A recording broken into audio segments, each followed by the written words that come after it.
A pauta de votação do Senado foi definida em reunião de líderes partidários com o presidente da Casa, Rodrigo Pacheco. O plenário deve votar a PEC das drogas e a isenção do imposto de renda na terça-feira. Bruno Pinheiro. O presidente do Senado, Rodrigo Pacheco, incluiu na pauta da próxima terça-feira a votação da proposta de emenda à Constituição que criminaliza a posse e o porte de todas as drogas.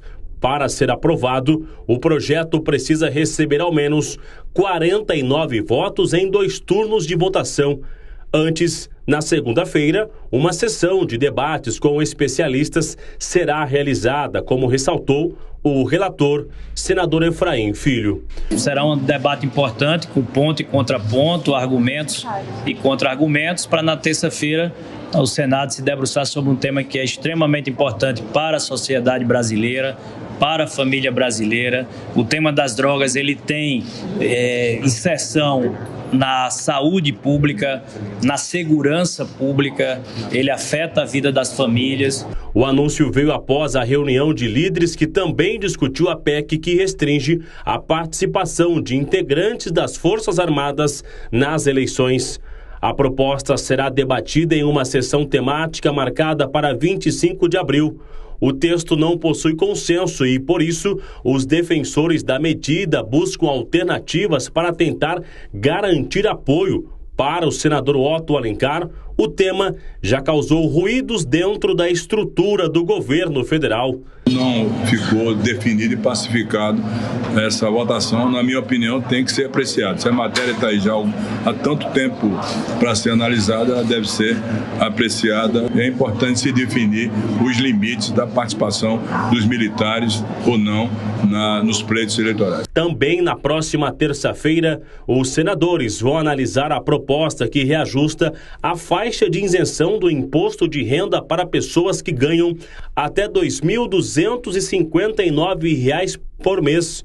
O projeto recebeu voto favorável do senador Randolfo Rodrigues na Comissão de Assuntos Econômicos. E a maioria dos senadores dessa casa estão sensíveis à política adotada pelo governo do presidente Lula de recuperar o poder aquisitivo do salário mínimo e só se recuperará o poder aquisitivo do salário mínimo com uma combinação de recomposição do poder de compra combinado com a correção da tabela do imposto de renda até o limite de R$ 5.000, que este é o horizonte a ser alcançado, conforme o presidente da República prometeu em campanha. O presidente do Congresso, o senador Rodrigo Pacheco, acertou nesta quinta-feira, durante reunião com parlamentares, que a próxima sessão conjunta da Câmara e do Senado ocorrerá na próxima quinta-feira, dia 18. Ainda não há uma pauta definida, mas a expectativa é de que pelo menos 28 vetos sejam analisados. A base do governo deve se reunir com líderes partidários no início da semana para elencar as prioridades do executivo e dialogar os itens emergenciais. De acordo com o senador Everton Rocha, é importante analisar vetos que impedem o avanço da pauta na casa. Os recursos da saúde que estão parados em rubricas ali desde a época da Covid, que não podem ser utilizados para outras ações da saúde, o Congresso vai autorizar através de lei para que o Ministério permita esses municípios a utilizarem esses recursos. Com isso, facilitando muitos municípios que estão com dinheiro em conta poderem realizar outras ações, como, por exemplo, cirurgias eletivas e outras emergências que possam vir a ter na sua área. O Palácio do Planalto tenta manter o veto aos mais de 5 bilhões de reais das emendas parlamentares que desagradou parlamentares do Centrão, incluindo aliados. Votações importantes então, hein, Amanda Klein, na próxima semana, na próxima terça-feira, votação da PEC das drogas e também da isenção do imposto de renda. O que esperar dessas votações? Paula, a da PEC das drogas, né, da isenção do imposto de renda, tudo bem, é algo mais pacificado. Agora, da PEC das drogas, deve ter aí mais uma derrota, entre aspas, para o governo, porque o governo também não comprou essa briga e não comprou porque sabia que iria perder. nessa pauta de costumes, de moralidade, a oposição surfa com muito tranquilamente. Então, o que você tem? O relator do projeto, o Efraim Filho, quando eu perguntei quantos votos ele teria, se teria acima dos 49 necessários para aprovar uma PEC em plenário, ele respondeu naquela época, isso já faz algumas semanas, na época em que foi aprovado na CCJ, em votação simbólica, só 4 senadores se manifestaram contrariamente a essa PEC, que facilmente você teria uns 60 votos em plenário.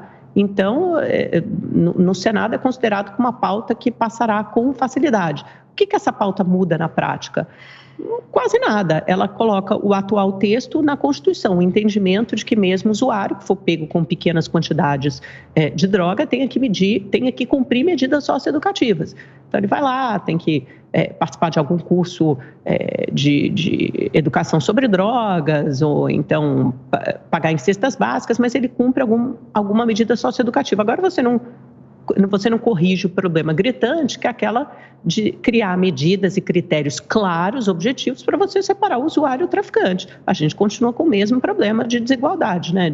Do preto pobre pego num bairro de periferia com alguma quantidade de droga ser enquadrado como traficante, aí você lota as cadeias, a gente já tem a quarta maior população carcerária do mundo, e o rico que é pego num bairro de luxo da Zona Sul, com uma quantidade de drogas, automaticamente é enquadrado apenas como usuário. Então, você não corrige essa distorção. É aquele populismo punitivista que não melhora a qualidade da segurança pública, mas, de alguma forma, dá uma resposta ao eleitor que, legitimamente, está preocupado com a falta de segurança pública e com a violência. Mas você não corrige nada.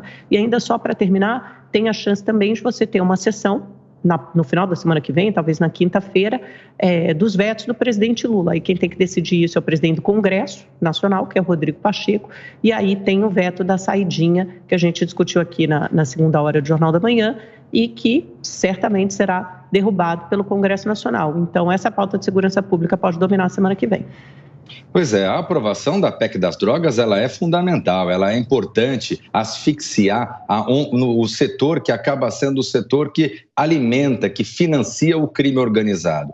Eu sempre faço a seguinte consideração: não importa a distinção entre o usuário e o traficante, porque todos eles vão comprar drogas do tráfico de drogas, do crime organizado, da ilegalidade. E isso vai alimentar cada vez mais esse segmento que está deixando cada vez mais a sociedade apavorada. Não é à toa que todas as pesquisas colocam que a segurança pública é a maior preocupação do brasileiro hoje em dia. Com relação à pauta do Senado, o que me chama a atenção é que nós já estamos em meados de abril de um ano curto, que só funciona no Legislativo no primeiro semestre, e até agora a pauta econômica ainda não foi efetivamente analisada no Congresso Nacional. Nós tivemos a aprovação, por exemplo, da reforma tributária no final do ano passado, mas até agora a regulamentação que é tão necessária não foi para a discussão, não foi para o debate, e a pergunta fica: quando isso virá para o debate? Porque seguramente no segundo semestre não será possível qualquer tipo de discussão, especialmente numa matéria árida como essa.